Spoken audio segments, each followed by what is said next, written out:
Merhaba. Küçük çocuğumuz için pek çok ürün aldık.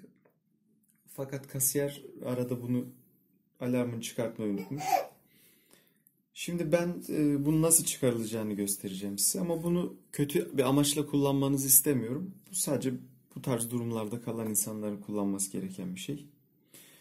Bunun için bir neodyum mıknatıs kullanacağız. Neodyum mıknatıs çok güçlü bir mıknatıstır. Şöyle herhangi bir demire yapıştığı zaman zaten kolay kolay çıkartamazsınız. Çok güçlüdür. Elbiseyi buradan tutup böyle yukarısına vurunca bu çıkacak. Şimdi yapalım birlikte. Görüyorsunuz şu an çıkmıyor.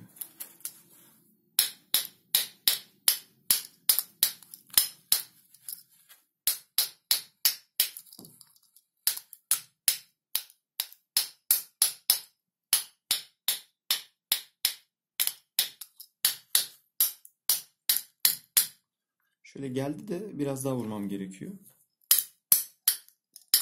Şu an çıktı. Bu kadar. Kötü amaçla kullanmayın.